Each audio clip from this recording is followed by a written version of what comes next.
Hey guys, what's up? In my last video, if you watched it, you'll notice that we did Seaside competitive and I called it pullback because we brought the match back. Now, one of the teammates says that, you're going to lose it because it's a certain sided map and you're meant to be on the advantaged side and you're losing 7 rounds. Don't listen to them and keep going. Because in this video that I'm about to show you now, we were 10 rounds behind on the advantaged side. Enjoy the video, and always keep playing. Happy fragging. So like I said in the intro, we're playing Seaside again. It is genuinely one of my favourite maps personally. A lot of people don't actually like it, and when the Phoenix was coming out and it was releasing maps one by one, I was so hoping that this map and Agency would come back. This one did, thankfully, but Agency was the last map to come back, and I tell you, I was worried that it wasn't going to, but it was. And these two maps are really fun to play. The thing is with Seaside is it can, most of the time, for the most part, be both-sided map. You just need to know how to play. The map is so evenly created that either team can get to a bomb site just as quick, more or less. There's tactics in the game which I will do an entire video on at a later date, but for this one I just wanted to show you that it is not impossible to bring a game back, so do never give up. It's never impossible. As you can see, it shot the highlight shot pretty fast just then because we lost the first couple of rounds that we just couldn't do anything. We really did lose a few rounds there.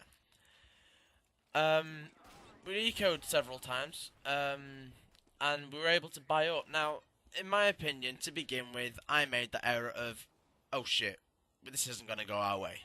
I was in that mind frame, and I've been told many a time by a friend, which is very true of him, who unfortunately is having a bit of an issue at the minute, but Monkey D. Luffy always says, don't put yourself in a negative mindset, otherwise you'll bring your entire team down, and no truer words can be spoken in a competitive. You all must stay high in your spirit and go for it. You'll see the tactic that you saw in the pullback video with the AWP, and we're on the T side, and it is again one of the reasons why we managed to pull it back so well, because these players did not know it. We were able to pick off 2 or 3 members of their team before we even managed to get to a bomb site. It made it so much easier for us to attack. As you can see on the CT side, we really didn't do that well. They've got quite a big lead on us, and still I was in the same mindset as, okay, this is not going to go very well for us. This is going to be an easy game for them. I was so wrong.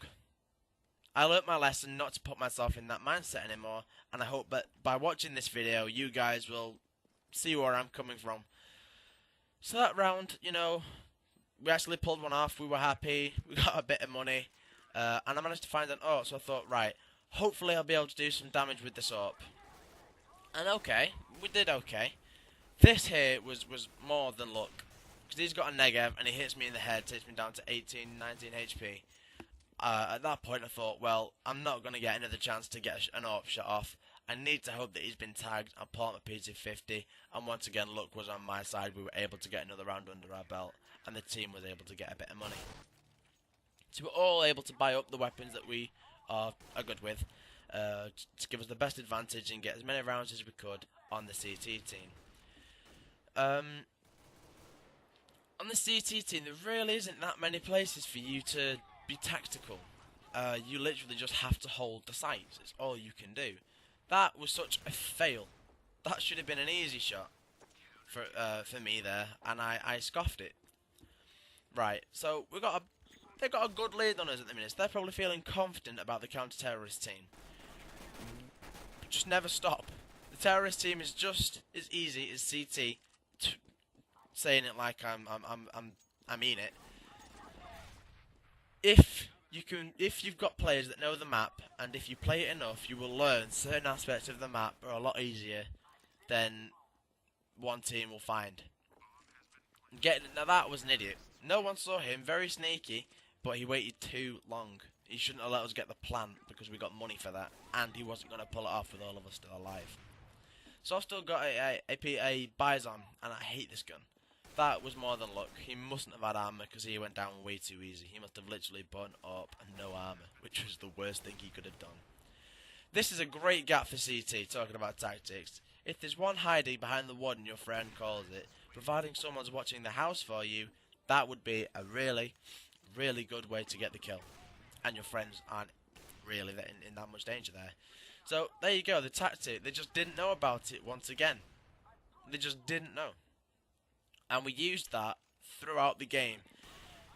Later on in the game, you will see that they did try and counter me. They did figure out eventually where the shots were coming from, but thankfully, I was able to be quick enough to see how that's the spot I was talking about in my last video, how they can counter you. You can get onto some bags at the back there, and you can see over just as clear as you can on the terrorist side. You've got to be very careful of that and make sure you check it every so often, because they can get there if you're not watching carefully. This shot was more than luck. 1 HP I was left on. That was a flick of the mouse and just hoping it would come through. He made me jump. He just made me jump. It scared me shitless. That's another sneaky spot, but the terrorists can disadvantage from that as well, providing on the weapon that you have. In my opinion, both bomb sites are as easy as each other to get through if you know how to play them. We lost the AWP, so I bought another one. And at this point, they still hadn't exactly figured out where the shots were coming from, so we was able to continue, taking out another one of their members. It's always good to have a shot through the wall if more than one got through, in case, as you saw, he stopped and turned around and walked slow. You could still pick him off in the head if you're lucky and there's no one else watching you. Either bomb site is... They're both pretty hard to defend, if I'm honest. There really isn't that many corners you can sit in where you're not open too much. So, hats off to any CT team that really defend it well. It's really, really hard. Bomb site B is probably the easiest to get into because there is 3 ways to get into the site. If you have a team that smokes and stormed through middle, which usually doesn't happen, and if their team's not communicating, then you can just storm the front through that door right there and take out anybody on the top, and they just wouldn't know what hit them. As we're moving in still, we start to obviously get fires in our belly, and we do. We start to really think, Jesus Christ, we have a shot here.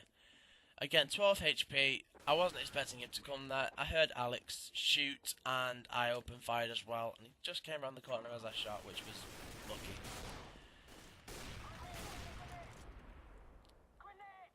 Because of that spot, I'm able to tell them whether or not they went into B or not, and most of them did. So what would be the point in going to running contact with them? So we went to A, picked them off as they came through mid, because none of them came round the back. There, that right there, he tried to counter me. The second guy tries to, as you can see, but thankfully I get him too. Then you got to be careful of the middle there. If they get you in the head with a decent rifle at that point, you are most likely going to go down. If they can get through the middle like that, they can counter you that easy if they know you're there. That was another lucky shot from a P250, which is probably the best pistol, other than the Desert Eagle, to penetrate armor. It is extremely strong. Accuracy is fairly decent. In my opinion, it's the best pistol in the game. Thanks for watching, guys. I hope you enjoyed this. This was Seaside countering the impossible, and I just hope you enjoyed the video as much as I made it for you. See you guys again.